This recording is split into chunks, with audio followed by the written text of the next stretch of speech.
The wind howled through the cemetery, a chilling presence that made the mourners pull their coats tighter around themselves. A heavy gray sky loomed overhead, threatening rain. The wooden coffin lay in the center, surrounded by tearful faces, but the only sound was the low, rhythmic breathing of a massive black horse, standing just a few feet away. The horse belonged to the deceased. It had been with them for years, their loyal companion through thick and thin. Now, it stood eerily still, its dark eyes locked on the coffin as if it understood the weight of the moment. But something was wrong. Its ears twitched, its muscles tensed. Then, without warning, it reared up. A collective gasp echoed through the mourners as the horse's hooves slammed down hard against the coffin. Wood splintered. A woman screamed. The priest took a step back, dropping his Bible. "What is it doing?" someone shouted. The horse let out a deep, panicked snort, circling the coffin in distress. Its breath came in sharp bursts, nostrils flaring. It reared up again, striking the coffin once more. This time, the crack of breaking wood filled the air. "Stop it!" One of the men rushed forward to pull the horse away, but it refused to move, planting its hooves firmly against the damp earth. Then, a sound. Faint. Muffled. From inside the coffin. Every head turned, bodies freezing in place. No one moved. No one breathed. The wind carried a fragile, impossible noise, a voice. Low. Weak. Desperate. "Help me." For a moment, time stopped. The priest's face went pale. The undertaker stumbled backward. The mourners looked at each other, disbelief etched into every expression. Did you hear that?" a woman whispered, her hand clutching her chest. No one answered. No one could. Then, another thud from inside the coffin. This time, louder. More desperate. The horse knew. That was why it had gone wild. Another weak pounding came from inside the coffin, more frantic this time. Something was alive inside. Panic broke loose. The doctor, who had declared the person dead just days ago, staggered forward, his face twisted in shock. This isn't possible," he muttered, shaking his head. "Get it open. Get it open now," someone screamed. Several men rushed forward, their hands fumbling as they ripped at the coffin lid. Nails screeched as they were pulled free, wood splinters flying in all directions. The lid was nearly off when, bang! The coffin burst open from the inside. A gasping hand shot out, fingers clawing at the open air. The mourners recoiled in horror. The dead had returned. The silence stretched, thick and suffocating. The coffin lay open, its lid hastily pushed aside by trembling hands. Inside, the man who had been pronounced dead gasped desperately for air. His face was pale, drenched in sweat, eyes wild and filled with terror. Gasps rippled through the crowd, a mix of shock and horror settling over the mourners. Some backed away instinctively, as if death itself had been defied and something unnatural had taken its place. Others simply stood frozen, unable to comprehend what their eyes were seeing. The black stallion, the very creature that had disrupted the funeral, stomped the ground once more. Its breath was heavy, nostrils flared, muscles tense. It wasn't just distressed, it was protective. The priest clutched his cross tightly. The grave diggers looked at one another, uncertain whether to run or act. The doctor, who had confirmed the man's death, paled. His fingers twitched at his side as he whispered, This is impossible." The man inside the coffin shuddered, his entire body racked with tremors. His lips parted, and a hoarse whisper escaped him. "You should have never buried me." His voice was barely audible, but it sent a ripple of unease through the gathering. A murmur broke out among the crowd. "He was dead. We all saw him. This isn't natural." The doctor finally stepped forward, kneeling beside the coffin. "We need to get him out of here," he said firmly. "He needs medical attention." But as he reached for the man's wrist, the newly risen figure jerked away violently. His breath came in ragged gasps, his hands trembling as he clutched at his chest. "They tried to take me," he rasped. The doctor froze. "Who?" The man's eyes darted around frantically as if searching for something unseen. His fingers curled into the silk lining of the coffin. He exhaled sharply, then whispered, "They're still watching." A chill passed through the onlookers. The wind, though gentle, seemed to hum unnaturally. The funeral candles flickered, their flames bending, though no strong gust had come. The priest took a cautious step forward. "Son, you were dead." His voice was both fearful and gentle. "You were declared gone." "What happened?" The man slowly turned his gaze toward the priest, his expression one of deep exhaustion. He tried to speak, but his voice cracked. Finally, he managed, "I don't remember, at first. I just remember the darkness." His breathing grew erratic. "I remember feeling hands, cold hands. They were pulling me down. I tried to scream, but I couldn't. I wasn't alone." A woman in the crowd whimpered. Some crossed themselves, while others muttered prayers under their breath. The doctor shook his head. "You were in a coma," he suggested, trying to regain some logic. "You must have been in a near-death state." "No," the man cut in sharply. His eyes were bloodshot, wide with something deeper than fear. "It wasn't a dream. It wasn't my mind playing tricks on me. Something was there. It didn't want me to leave." The stallion whinnied loudly, stomping its hooves once again. The movement startled several mourners. The undertaker, a stern old man who had been silent up until now, suddenly spoke. "This ain't the first time." His voice was rough, weighted with something grim. The crowd turned toward him. "What do you mean?" someone asked. The undertaker hesitated, then looked down at the man who had just been unearthed. "There have been others." A heavy silence fell. The doctor scoffed, though he, too, looked unnerved. "That's impossible." The undertaker's face remained stoic. "Bodies we buried, declared dead. Some returned. Some didn't last long after they did." He looked directly at the man in the coffin. "Most never spoke of what happened. Some went mad. Some disappeared altogether." The priest exhaled sharply. "We need to get him out of here," he said with quiet urgency. "This is no place for questions. He's barely breathing." The doctor nodded quickly. "Agreed." The man inside the coffin struggled to move, his muscles weak and stiff. The doctor and two other men helped him sit up. But the moment his feet touched the earth, the ground beneath him felt different. He froze. His face twisted with dread. His breath hitched. The doctor frowned. "What is it?" The man's lips quivered. He clutched at the doctor's sleeve. "I was never meant to come back." And then, he collapsed. The black stallion let out a shrill, piercing cry. A long, heavy wind swept through the graveyard, carrying with it something that made everyone shudder, a distant, almost inhuman whisper. The coffin, now empty, sat wide open. But something about it still felt occupied. The priest clutched his rosary tighter. The funeral had become something else entirely.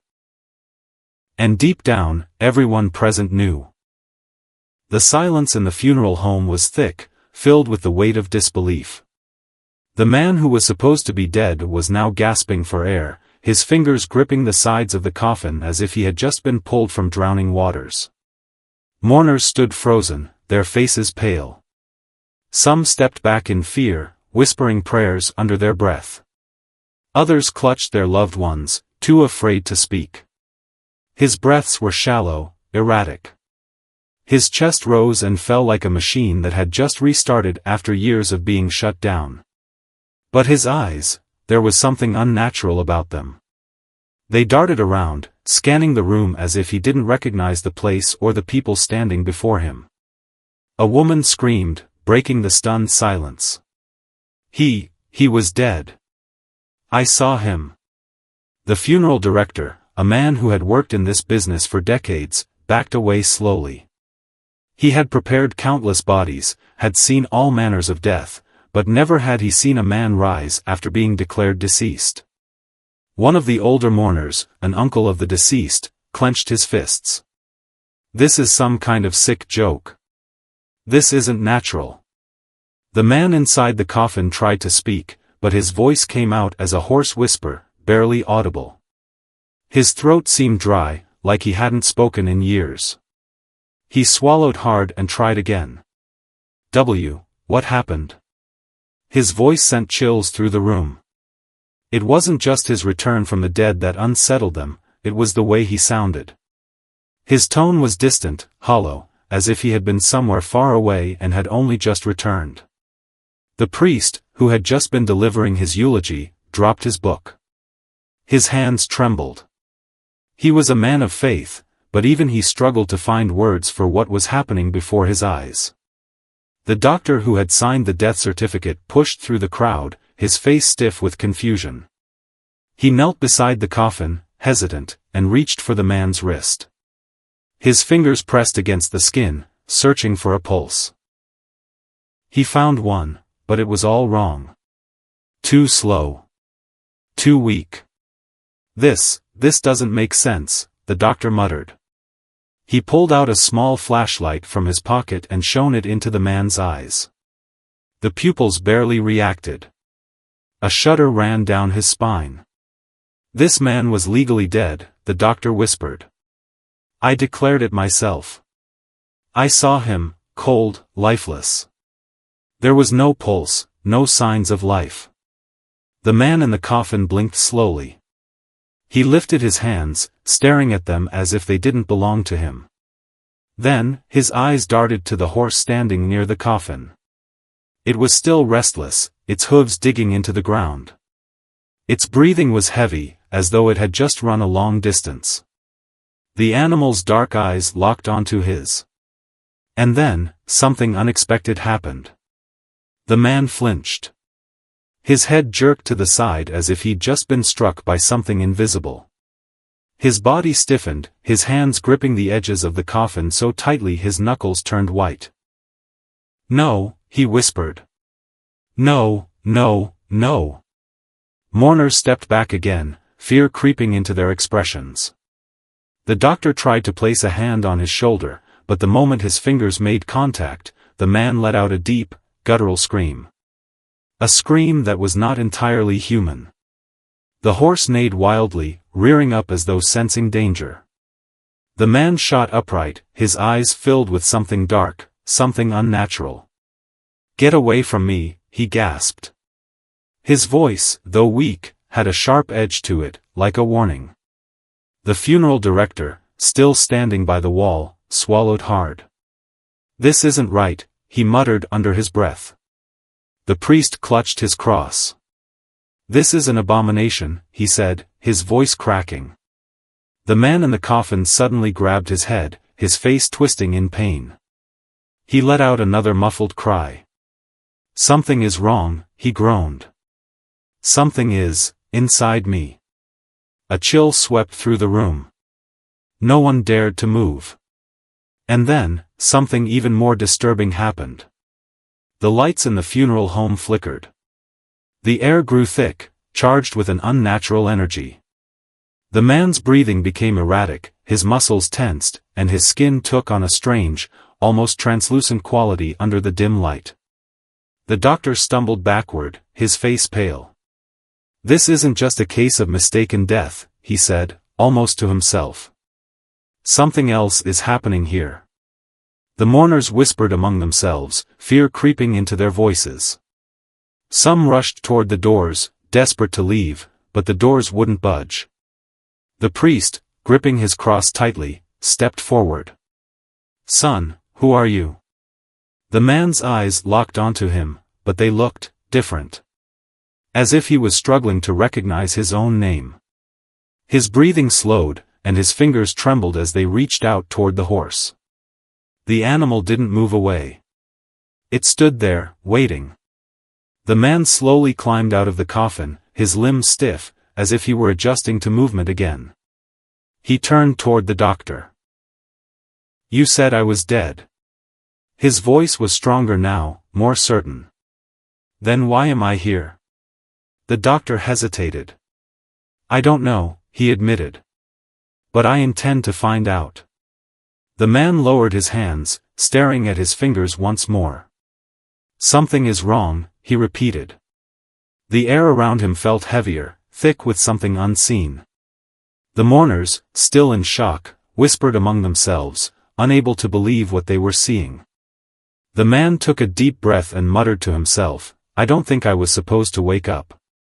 A quiet, uneasy hush fell over the room. Then, the heavy doors of the funeral home creaked open on their own. A cold breeze rushed in.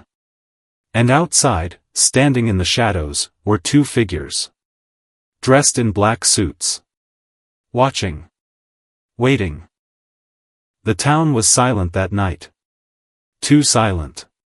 It was the kind of silence that pressed in from all sides, the kind that made the hairs on the back of the neck stand up.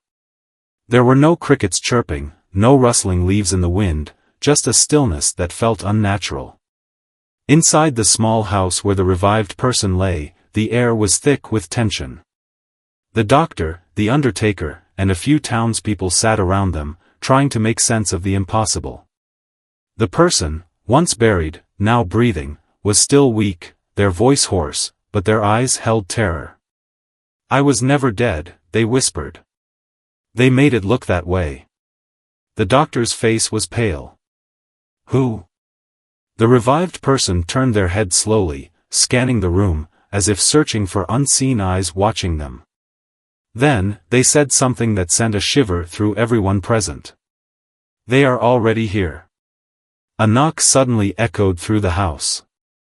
The doctor flinched. One of the townspeople stood up, his face uneasy. The knock came again, this time louder. No one moved. Then, the door swung open on its own. The cold night air rushed in, bringing with it an eerie silence. The street outside was empty. No one was there. The man who had stood to answer the door stepped forward cautiously, peering into the darkness. His breathing was shaky. There's no one, a loud click sounded behind him. The doctor turned sharply toward the window. Across the street, in the dim light of a flickering street lamp, a black SUV sat idle, its tinted windows impossible to see through. They found me, the revived person whispered, their hands trembling. The street lamp flickered twice. Then, the light went out. A sharp noise rang out in the distance, a sound too mechanical to be the wind. The doctor grabbed the revived person's wrist, their pulse still weak but steady. We have to move, they said urgently. One of the townspeople hesitated. Move where? What are we up against? The revived person clenched their jaw, their breath uneven. Not what? Who? Suddenly, the horse let out a piercing cry from the stable outside. It was the same desperate, warning cry from the funeral. The doctor didn't hesitate. Run. The group rushed toward the back door, shoving it open just as a shadow moved at the front of the house. A tall figure stood just beyond the dim porch light, still as a statue. But there was something wrong. Its face wasn't visible. No features. No movement. Just darkness. The door slammed shut behind them as they fled into the night. The old man's voice hung in the air like a warning no one wanted to acknowledge. The mourners, now reduced to a shaken few, huddled together, whispering amongst themselves.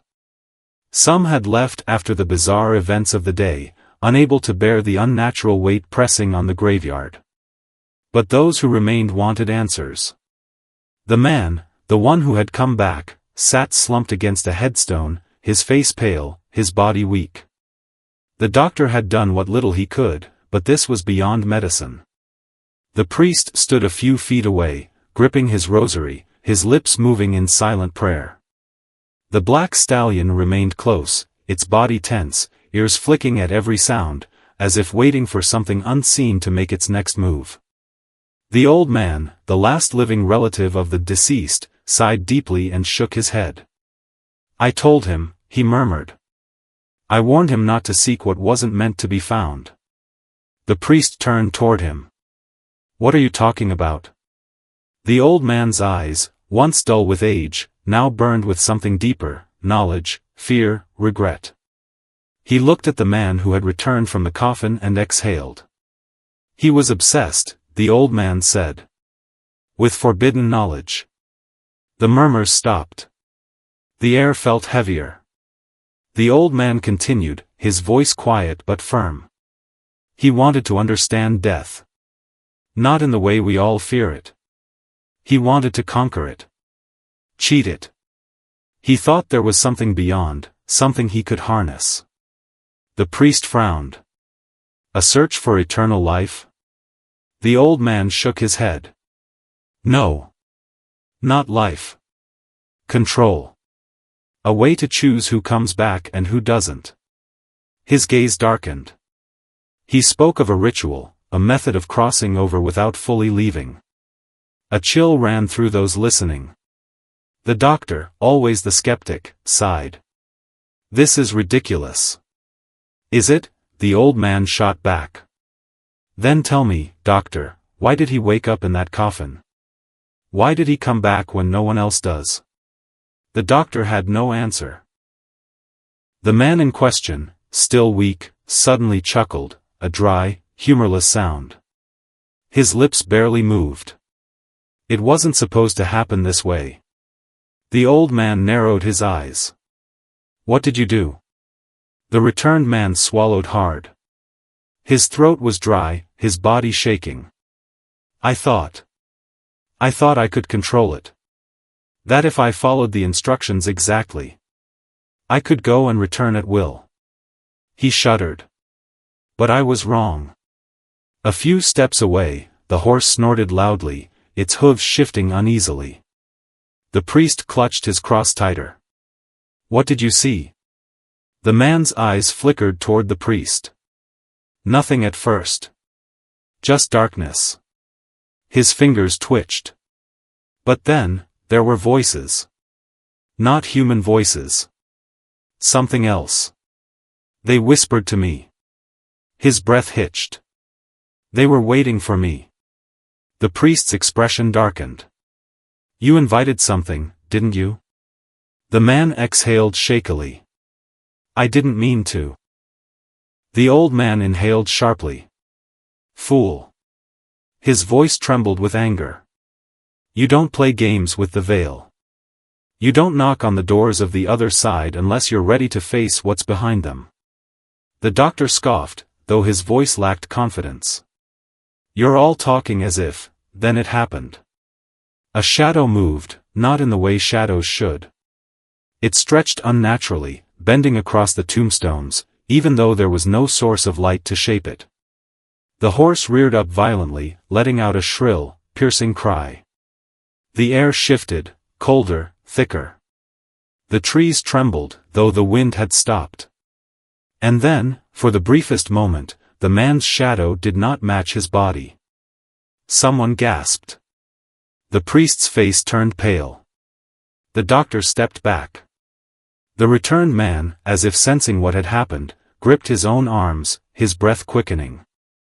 "Them," he whispered. His voice barely audible. "They followed me back." A deep silence followed. No one dared move. No one dared breathe. Then, from the distance, a sound, a whisper on the wind. It didn't come from the people gathered. It didn't belong to the trees. It came from somewhere else. The old man's voice was grim. "You should have never come back." And deep down, everyone knew, the real nightmare had just begun. The darkness of the forest swallowed him whole, but he kept running. The cold air bit at his skin, yet he barely felt it. His mind was racing faster than his legs, trying to process the horrifying truth he had just uncovered. He wasn't just a man who had cheated death. He was never meant to exist in the first place. The classified documents he found in the underground bunker had confirmed his worst fears. Years ago, scientists experimented with merging human consciousness with something that wasn't from this world. Something ancient. Something powerful. And he was one of their test subjects. He stumbled over tree roots, panting. His body was changing, he could feel it. His skin tingled with an unnatural energy, and his senses had sharpened beyond human limits. He could hear the soft crunch of leaves under his own feet, but also the distant hum of something mechanical, something approaching fast. They were coming for him. The men in black. The ones who had been watching since he had risen from his own grave. They weren't just here to capture him. They were here to erase him. The horse had followed him into the woods, moving eerily silent, as if it knew the way.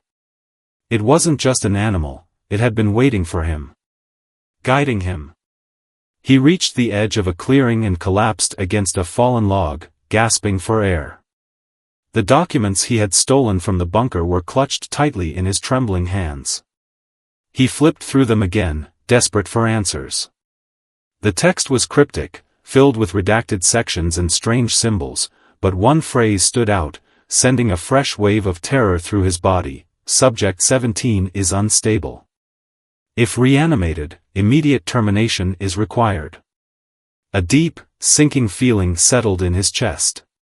They weren't chasing him because they wanted to contain a secret. They were chasing him because he was dangerous. A twig snapped in the distance. He stiffened. His breath slowed. Someone was here. He crouched lower, heart pounding, scanning the darkness between the trees. Then, a voice, low, almost mechanical, broke the silence. Target located. Move in. He barely had time to react before the tranquilizer dart whizzed past his ear, embedding itself into the tree behind him. He bolted, muscles burning, adrenaline flooding his veins. More darts. More voices. They were closing in fast. His vision blurred for a moment, and then it happened again, that unnatural pull inside his body, the same one he had felt back at the funeral home. It was like something deep within him had been awakened, reacting instinctively to the danger. His feet moved faster than should have been possible. His muscles tensed, his reflexes sharpened. He dodged another dart, twisting midair with precision that felt almost inhuman. He wasn't just running. He was evolving. The men in black shouted orders. The forest lit up with red laser sights dancing between the trees. They weren't holding back anymore. A figure stepped into his path, raising a weapon, too close to dodge. But before the trigger could be pulled, the horse charged. It moved like a ghost through the trees, its hooves barely making a sound. It struck the man with full force, sending him sprawling to the ground. The agent didn't get up. The horse turned back toward him, its dark eyes locking onto his. It knew. It had always known. Another shot rang out. He ducked just in time. He couldn't run forever. His fingers clenched around the documents. If the experiments had created him, then somewhere in these pages was the answer to undoing what he had become. But was that what he really wanted? The power inside him was growing stronger. His body had changed, but his mind was still his own. What if the real danger wasn't him? What if the real danger was what they were trying to hide? He spotted a river ahead, the moonlight reflecting off its surface.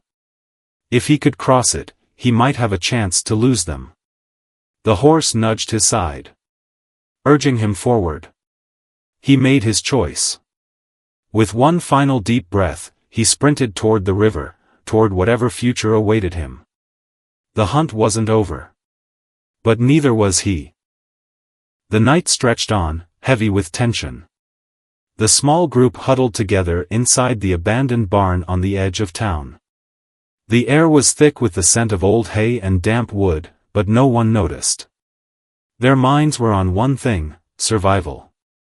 The revived person sat against a wooden post, their breath still unsteady, their body weak. But their eyes burned with urgency. "We don't have much time," they murmured. The doctor knelt beside them. "You need to tell us everything. Now." The revived person exhaled sharply, their hands trembling as they reached up to touch their chest. "I wasn't supposed to wake up," they said. They made sure of that. A pause. Then they continued, their voice barely above a whisper. "The project, it started years ago. A group of us, test subjects. They said it was a medical trial.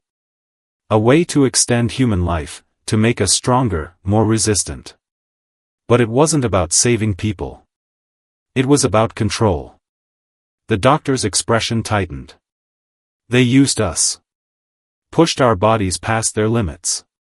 Some of us, we didn't make it. But they didn't let us go. They kept us in a state between life and death." Their breath hitched. "I woke up inside that coffin because the process wasn't finished. I wasn't supposed to be buried yet." A heavy silence settled over the group. One of the townspeople clenched their fists. "You're saying this was on purpose?" The revived person nodded. "They bury us. They track us. The moment I started breathing again, they knew." As if on cue, a low hum filled the air. The doctor's stomach dropped. "Do you hear that?" The others froze. It was faint at first, a distant vibration in the earth. But it was growing louder. Closer. A whirring noise crackled through the air. Then, through the slats of the barn, they saw it, a dark, hovering machine, scanning the ground with an eerie blue light. "They found us," the revived person whispered. The doctor grabbed their arm. "Can you move?" The revived person nodded weakly. "We have to get to the woods. The town isn't safe anymore." The horse, the same one that had saved them before, snorted loudly from the corner of the barn. Its muscles were tense, its body restless. It could feel the danger.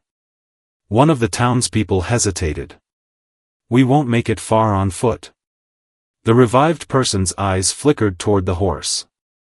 An idea sparked. "I won't." They looked at the doctor. "But you will." Before anyone could respond, the revived person shoved a small device into the doctor's hands, a metal disc, smooth and cold to the touch. "What is this?" the doctor asked. "A key." Their voice was steady. "It's the only way to stop them." The doctor's pulse pounded. "What about you?" The revived person's gaze turned toward the approaching drone, its searchlight sweeping across the fields. "I'm already dead." Before anyone could protest, they staggered to their feet and burst through the barn doors, running straight into the open. The drone immediately locked onto them. The last thing the doctor saw before they spurred the horse forward and disappeared into the darkness was the revived person lifting their hands in surrender. The blue light engulfed them. Then, they were gone. Here's part 8 of your story. The night was thick with silence, but it was not the silence of peace, it was the silence of something lurking, something waiting. The man, the one who had returned from the coffin, sat motionless, his breathing ragged. The air around him seemed heavier, almost as if unseen hands were pressing down on him. The old man stood a few feet away, watching him with the weariness of someone who had seen too much. The horse, the black stallion that had started all of this, remained by his side, its breath slow and measured, but its muscles tense, ready to fight, or flee. The others, the priest, the doctor, and the remaining few mourners, stood at a distance, afraid but unable to leave. They had all seen the shadows shift, they had all felt the unnatural coldness that seeped into their bones. And now, the man had to make a choice. The priest stepped forward cautiously, his voice steady but laced with urgency. You have to resist it. Whatever followed you back, it has no power unless you give it. The man let out a bitter chuckle. You think it's that simple? His voice was barely above a whisper. They were waiting for me, Father. They let me go because they knew I'd come back. They knew. He trailed off, his hands trembling violently. The old man's face darkened. You're still connected to them. The returned man exhaled shakily. They never let go. Suddenly, the shadows lengthened.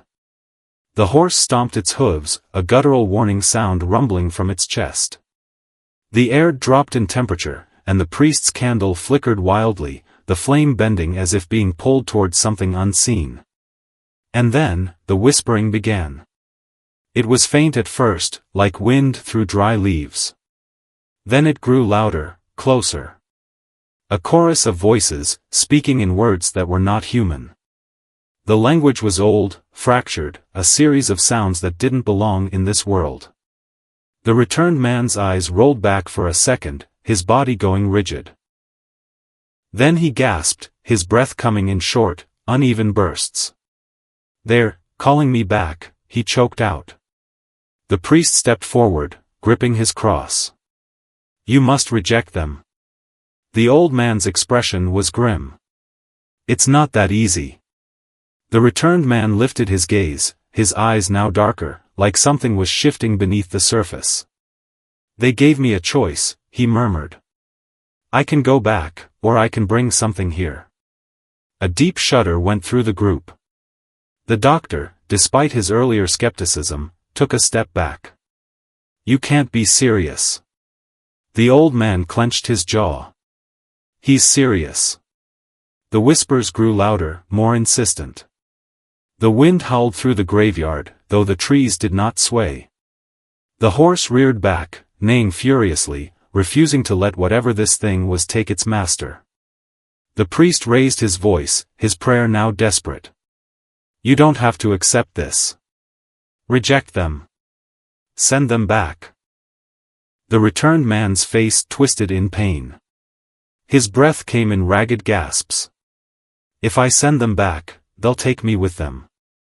Silence. No one spoke. No one moved. The priest swallowed hard. Then it must be done. The old man exhaled. Make your choice.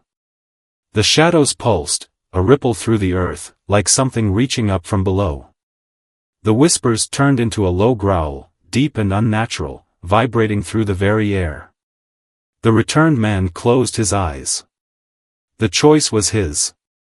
For a long moment, there was nothing. No sound. No movement. Then, he took a deep, shaking breath. And he whispered the words that sealed his fate. The ground shook. The wind roared. The shadows screamed. And then, a sudden, piercing light erupted from nowhere, splitting the darkness apart. The whispers turned into shrieks. The unseen force reeled back, as if burned. The black stallion let out a loud, echoing neigh, rearing onto its hind legs. And the man, the one who had returned from the coffin, collapsed onto his knees, his hands trembling. The darkness inside him faded. The whispers were gone. The wind had stopped. The night returned to silence. The priest exhaled sharply, dropping to his knees in relief. The old man simply nodded, as if this was the ending he had expected. But the man who had returned from the dead, he did not rise. He stayed on his knees, his head bowed, his breathing slow. His choice had been made. But the price had yet to be paid. And as the first light of dawn crept over the graveyard, one thing became clear: the nightmare was over. But the scars it left would never fade. The riverbank was quiet, bathed in the dim glow of the early morning sun. The chase was over. The men in black had stopped their pursuit, not because they had given up, but because they knew something he had only just begun to understand. He was no longer the same man who had been buried in that coffin. The classified documents had warned of instability. They had spoken of termination, of erasing all evidence of the failed experiment. But they were wrong about one thing. He was not a failure. He was proof. Proof that whatever they had tried to create had worked. Proof that the human body, when pushed beyond its limits, could evolve into something more. But at what cost? He knelt by the water's edge, his reflection staring back at him. His face still looked human, but he could feel the difference inside. The enhanced senses, the heightened strength, the connection to something ancient. It wasn't just a transformation, it was a choice waiting to be made. The horse stood beside him, silent as ever.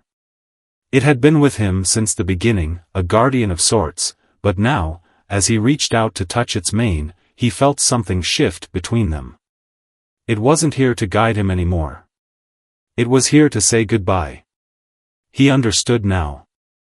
The horse had been drawn to him, not because of what he was, but because of what he still could be.